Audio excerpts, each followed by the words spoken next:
Hi there, and thank you for attending our theater session today, hosted by Software One and Rondos. This session is poised to outfit you with the talking points and basic framework, which you can use to start implementing zero trust across traditionally isolated SAP systems. Here at Rondos, we Splunk SAP, and zero trust is driven by SAP PowerConnect. My name is Brian Bates, and I'm a solutions architect for Rondos. I've had the privilege of being a Splunk customer and systems integrator for nearly a decade and have designed, implemented, and operated core and fringe use cases on-prem and in the cloud using Splunk, their premium suite of products, and strategic technologies such as PowerConnect.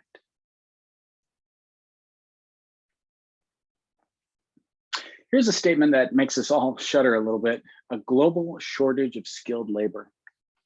It seems like an overstatement, but the security teams are quite simply overwhelmed and experiencing severe bouts of burnout. Can't really blame anyone here. Companies are spending millions in upfitting advanced tooling, machine learning, and automation to try and quell the onslaught. But ultimately, security teams plug into investigating alerts in an environment where the alert volume grows to absurd levels, trying to stay ahead of threat vector evolution. IDC had a report this year that showed a correlation between uninvestigated alerts and severe breach frequency. And you guessed it, more alerts that go uninvestigated directly correlate to the number of breaches. That first number on this slide is the median dwell time of a breach, which is something of a focal point today, because I want to discuss zero trust for SAP and how this is a relevant pursuit. We have to start with, at what point do organizations realize a breach occurred? Typically, severe breaches are indicated by severe consequences that make headlines, and by that point, human operators have been navigating the corporate network for a while. Statistically, they've been lurking in the corners of your network for 56 days on average. Organizations have hardened firewalls and penetration detection, but modern ransomware threats spend time waiting and harvesting credentials to legitimately gain access to a system or network.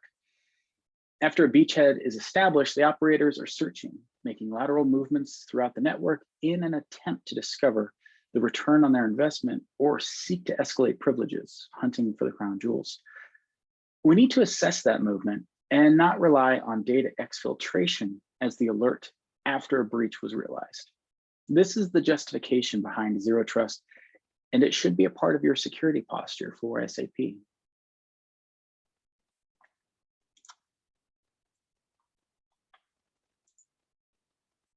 SAP comes equipped with the ability to capture all audit and security relevant actions. This ability can capture failed logon attempts, dangerous actions like replace, execution of transactions and programs. But note that I said capture. What's critical to differentiate between a sales pitch and a capability is in the fine details here. The audit log will capture the actions, user ID and terminal ID, among others. But because this log includes the details of many user behaviors, the access is usually restricted to a small group, which performs the audit and compliance work. We're talking about analyzing this information in a silo, typically driven by audit calendars. To add insult to injury, verbosity of these audit logs can be an issue with storage conscious organizations, everybody. If you look closely at the screenshot up here on the screen, you'll see there's a selection to enable or disable the recording of certain events, including those that SAP themselves would consider critical events. Now, I'm hard pressed to find an enterprise that knowingly deselected the capture of failed logons, but where is this configuration being monitored in real time for inappropriate changes by inappropriate users? And notice down below at the section labeled uncritical, user logoff, authentication, assertion, and name ID of a subject. Those are all data points that can be relevant in detecting inconsistent user or entity behavior. This verbosity configuration allows organizations to streamline or trim the quantity of data being recorded and reduce their storage overhead, but this also inherently reduces the quality of their visibility into the movements within the landscape. Remember, your investments thus far are protecting you from malware and the establishing of a beachhead. However, intrusion will occur and human operators will perform lateral movements within the landscape. They're looking for opportunity and the option to escalate privileges.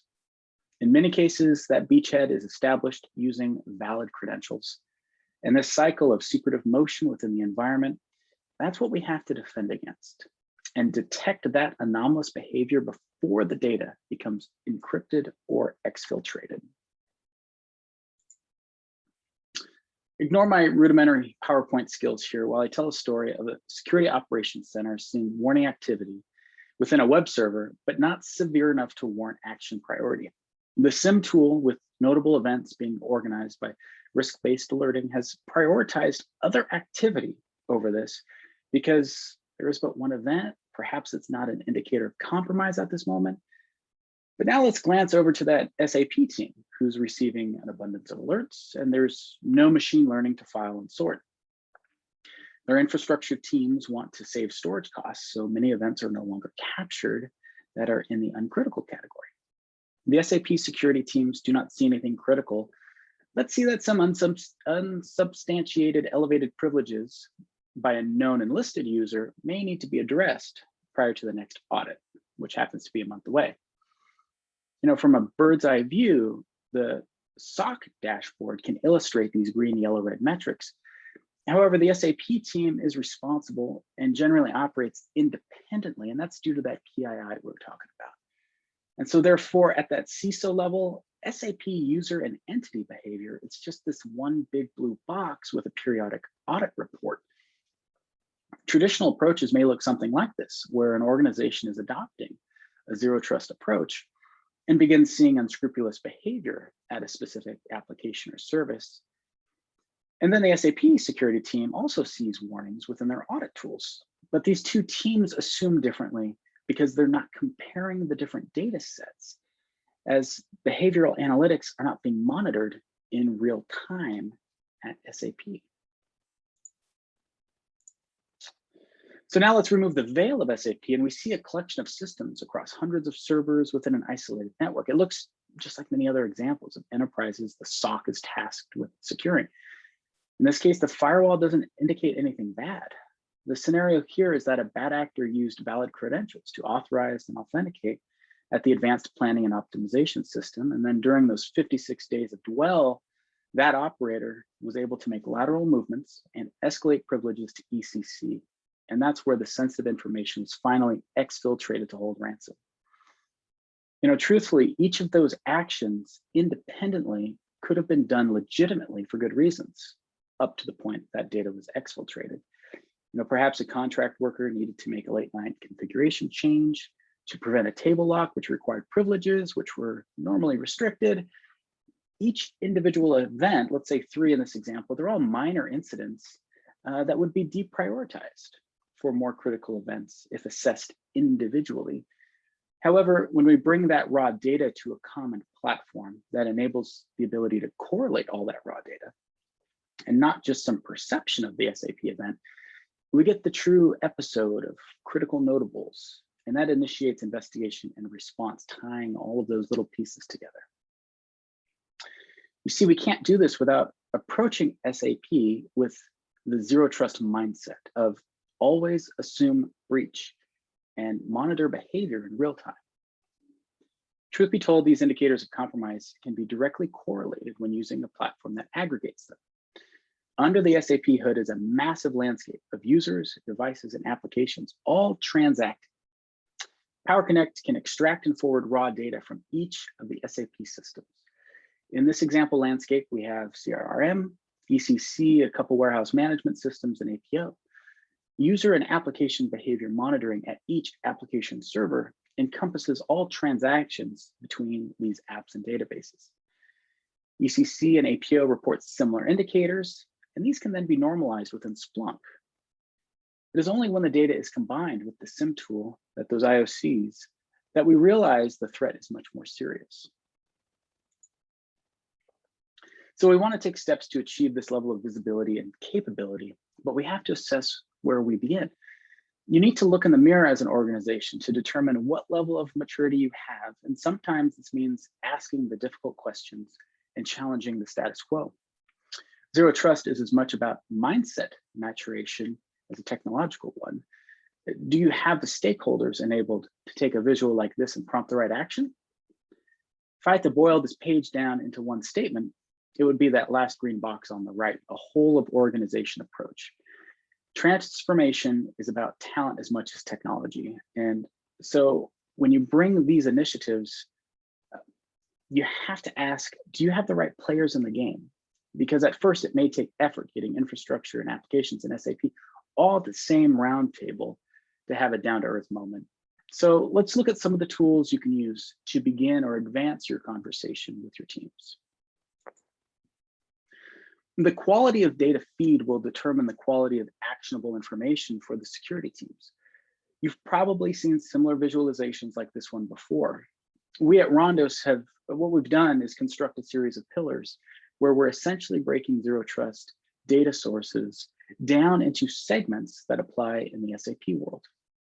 We want to have a Rosetta Stone of sort in order to convey that while the challenges are ever evolving, a step-by-step and methodical approach is the way we'll keep momentum and positive outlooks. So let's go over some of these in cursory detail. The first one there focuses on the users. And by users, I mean those who are supposed to be in the network in the first place. Remember, zero trust, what we're doing is removing implicit trust from our assumptions. And that means each user needs to be monitored in real time, validating their identification and continued confirmation of their access and roles provisioned. An example of this is there is no normal reason for a finance professional to be provisioned a role authorizing activity in security configurations. SAP imposes segregation of duties for this type of risk mitigation, and we're taking that to a level of real-time anomaly detection. The next pillar is real-time trustworthiness of terminal access. This is the device health and constant validation that a particular device actually needs to be hosting that access to the SAP application. Mobile access is common in SAP landscapes with Fiori access dominating the new user experience. With the majority of cell phone users admitting to bypassing or reducing native security procedures in an effort to save time, we need to extract additional data about the device from the SAP side upon connection and continue to inspect those conditions. And then we have recording and modeling normal versus abnormal transaction code execution in real time. This is where I think we find an intersection between user health and application health. There's an old trick called RFC jumping that can be both user-induced and an accidental bug, which can later be exploited. There's a number of forums and blogs about it. While it's old, it's also indicative of a long-standing method of manipulating transactions to elevate privileges maliciously. Monitoring the transaction in real time allows granularity into the relationship between user and functional exposure. Constant validation of trusted connections to server, function, and users. And that falls into the just-in-time and just-enough access principle. We want to see continuous monitoring of connections opened, maintained, closed, and the turn time for potential exposure risks. Think of this as a modern version of an old bank time clock. If your workforce has typical behavioral patterns, you shouldn't be seeing any connections opened up unless it's for specific purposes. Given we're monitoring users for their roles and authorizations, we should be able to anticipate and normalize business activity and technical activity. And finally, bringing it all together means mapping and sequencing processes. We want to evaluate patterns holistically because this is where we take an overabundance of alerts and transform them into actionable results. Simply creating more alerts will result in more uninvestigated alerts. What we need to do is drive better alerting and more accurate alerting. And this can be achieved by mapping trusted patterns and alerting on deviation from those patterns. And these 5 pillars are a basis for the questions you begin to ask, and questions that SAP PowerConnect can help you answer. Another great way to spark the conversation or mature it through multiple teams or functional groups is to meet in the middle with a common vernacular. And this is an image we created for our very popular Zero Trust blog post on LinkedIn. And I chose to include it today because it takes this idea of gather data to accomplish a goal, and it transforms that idea into specific data names relevant to the SAP landscape. What's interesting is that we found that many SAP teams already use these data elements on a regular basis. It's just not automatically monitored in real time. So let me get you an example. Say that SM20 audit log shows a critical event for a user. A security analyst may very well receive an alert, prioritize mentally, and then use half of the data sets shown up here to investigate. But these are all point-in-time reports pulled from a transactional query initiated manually. Ultimately, we need to get to that value proposition, and this is where PowerConnect is the driver of zero trust culture. Always assume breach means always inspecting and always monitoring. The data elements listed up here in their respective categories, such as user roles and access, identity behavior, critical RFC and T-code awareness, and unauthorized Fiori application access, they're all a part of more than 250 extractors that PowerConnect streams in real time to Splunk. All of these data sets can now be force multiplied by correlating against other data sources in and out of SAP and applying native anomaly detection independent of how an analyst manually investigates. Implementing PowerConnect is a critical first step. However, it's just a first step. As we discussed earlier in the conversation, the quality of raw data feed will determine the quality of actionable information. PowerConnect will get you that raw data feed, allowing you to search upon and apply schema on the fly. However, setting alerts just on a correlation or a collection of SAP data won't actually be that force multiplication for your team. You need to implement a roadmap to mature the organization and better integrate this SAP data into other data sets. And if you don't use Splunk as your SIM, get Splunk. It's that simple. Honestly, if you read through Gartner's report this year, the 2021 Magic Quadrant on SIM tools, the reason they highlighted for Splunk being bumped from that top spot is exclusively a cost reason. Well, I mean, this is technology. Competitors will practice price erosion. It's a common occurrence. And I certainly don't buy tires for my daughter's car based on what's cheap. Once we get that SIM tool, enterprise security, up and running, we need to normalize the assets, identities, and entities for the SAP landscapes and implement continuous use case development. And Rondos is actively working on bringing tactics and techniques to the market. Finally, automation with breach response is going to reduce the overhead for the known threats and attack vectors, but this won't reduce your workforce. This is not a measure to cut headcount by any means.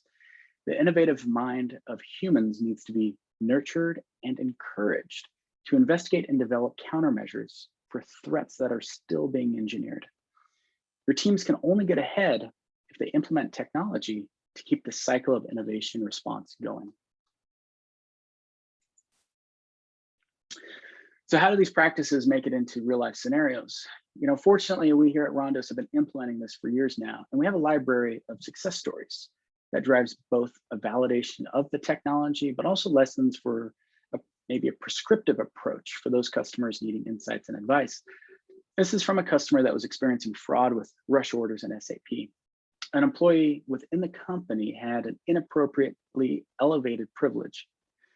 They would create a rush order that would automatically create inventory, shipping, delivery docs, invoice documents, and immediately send the product.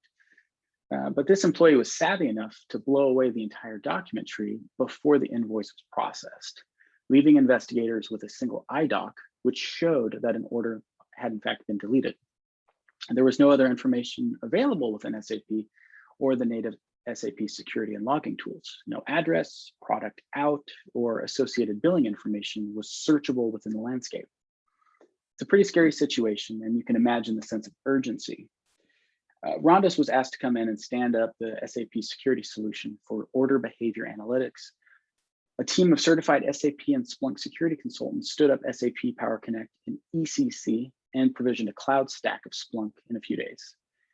And then we delivered this end-to-end order dashboard within another couple of days using both out-of-the-box event types, SU01, SUIM, STAD, SM20 logs, and a customer specific data table named Z orders or Z orders, with a correlation of who is creating rush orders and deleting them, including a report of who, what, and where. An automated alert and report was configured, and it didn't take long to resolve the specific issue.